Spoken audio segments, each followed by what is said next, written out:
네, 이제 중화권 증시 개장 전략 짜보겠습니다. 홍콩 CSOP 자산운용 이재충 상무님과 함께합니다. 상무님 안녕하세요.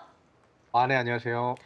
네, 자 어제 시장이 이제 혼조세로 마감을 했습니다. 차익 실현 매물이 좀 빠져나온 게 아닌가 이런 해석들이 나오는데 특히나 어제 저희가 국가대표 이야기 여러 번 해주셨었는데 국가대표 수급의 매도 물량이 좀 눈에 띄었나 봐요, 상무님.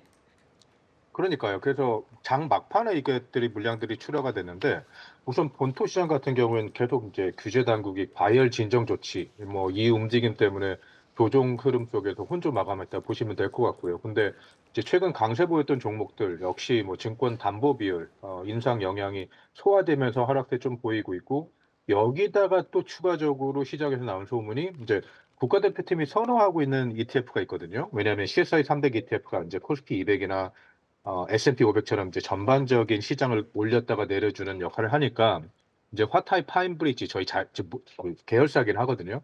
거기서 본토에 상장된 ETF를 250억 위안 정도 거래를 거의 막판에 기록을 하면서 규제 당국이 도대체 무슨 의도를 갖고 있나라고 생각해서 투자자들도 혼란스럽다고 그러고 저도 혼란스럽거든요. 왜냐하면 제가 보기엔 어떤 생각이냐면 지금 장은 올라가는 건 맞는데 여기다가 좀 천천히 올라갔으면 좋겠다. 근데 아무래도 이제 거대 정부 조직, 이제 공산당의 특성상 이제 위에서 메시지는 떨어졌겠죠. 근데 한 기관, 그러니까 이제 CSRC, 그러니까 증권사를 다루는 기관에서는 그러면 어제 그저께 담보 비율을 높이자. 그래서 마진 신용 거래 그 거래 비중을 낮춰가지고 지금 시장을 아니 조금 어떻게 보면 천천히 올라가게 하자.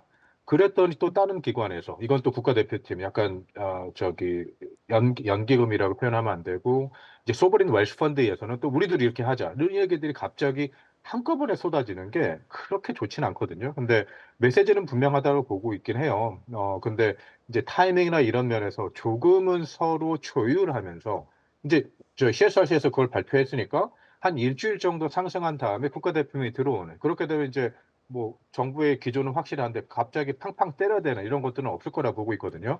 뭐 어떻게 거대 정부 조직 어쩔 수 없죠. 서로 이제 뭐 얘기를 할 수 없는 사람들이 아닐 수도 있으니까.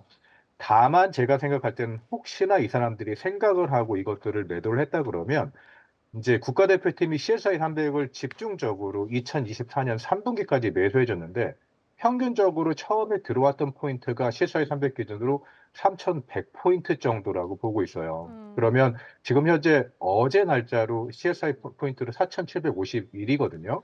그럼 맨 처음에 들어갔던 물량이 빠졌다 그러면 이것들은 지금 이미 수익률이 53%이기 때문에 일부 차익 물량. 왜냐하면 국가대표팀이라고 하는 거는 국가를 그 자산 운용을 하는 거기 때문에 자기들도 수익률을 관리해야 되잖아요. 그래서 그런 측면에서 이제 어떻게 보면 좀 종합적인 계획에서 들어왔다 그러면 명확한 거고 아니면 그냥 중국 정부 조직이 쟤네가 하니까 나도 이걸 해야 되겠다라고 해서 팡팡 때려야 되는 거면 약간은 좀 시장에 주는 메시지 그렇게 썩 좋지 않다라고 보고 있는 거죠.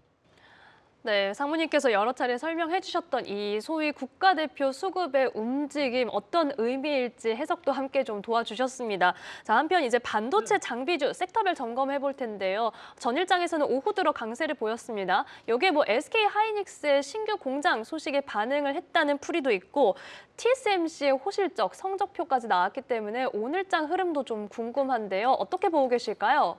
가장 중요한 건 TSMC의 실적 소식 때문에 그런 거라고 보고 있고요. 그래서 기존에 계속 강세를 보였던 CPO하고 반도체 종목들이 오후장에 이 뉴스가 나오면서 반등을 해줬거든요. 왜냐면 오전장 같은 경우에는 다른 지수와 비교해가지고 똑같이 그런 국가대표팀에 대한 우려나 이런 것들 때문에 약세를 보이다가 그래서 뭐 종지 이노나이트라든가 아니면 앱톡 링크라든가 그래서 CPO나 이제 반도체 기업들이 오후장에 굉장히 크게 상승을 했고요.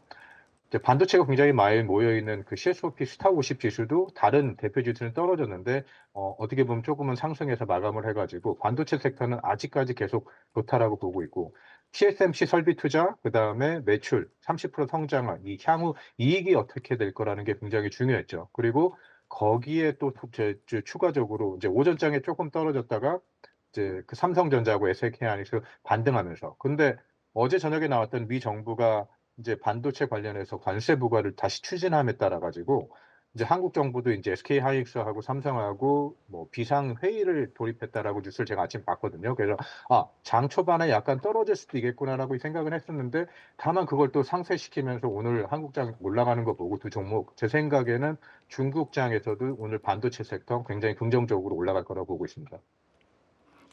네, 오늘 중화권에서도 반도체 섹터 긍정적인 전망 말씀해 주셨는데 그렇다면 다른 섹터들도 포함해서 오늘장 전략 부탁드립니다.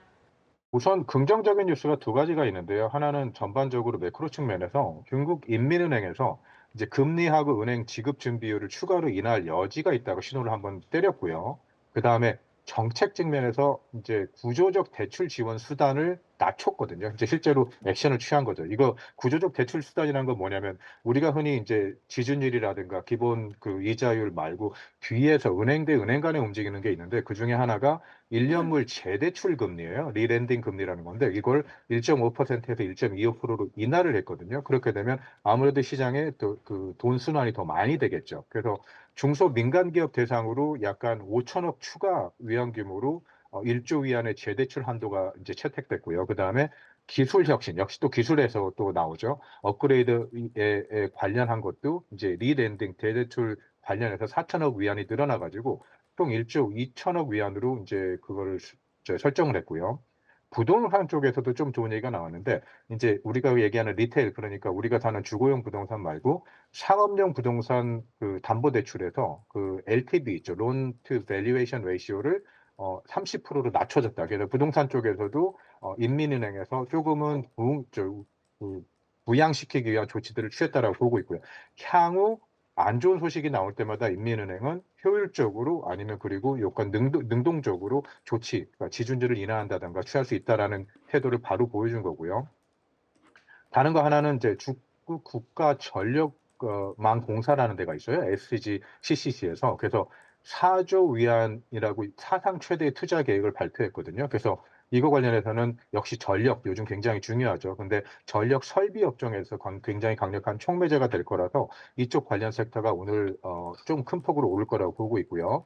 그리고 전기차 관련해서는 좀 좋은 뉴스가 니오가 이제 맥쿼리 그 호주 투자은행이죠. 거기서 투자 의견을 중립해서 아웃퍼폼으로 상향 조성하면서 이제 ADR이 상승했거든요. 그래서 중국 전기차 종목에 대한 투자 심리가 개선될 수 있지 않을까. 이제 EU에서도 이제 그 최소 가격을 정하는 등 전기차가 다시 한번 수출적으로 좋은 모습들을 보이고 있잖아요. 그래서 전기차 쪽도 한번 관심 기울이시면 좋을 것 같고요.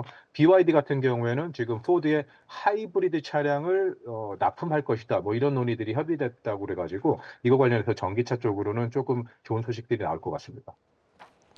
네, 지준율 추가 인하 여지 저희는 주목해야겠고요. 전기차 섹터도 관심 가져보겠습니다. 자, 홍콩 CSOP 자산운용 이재충 상무와 함께했습니다. 고맙습니다. 네, 감사합니다.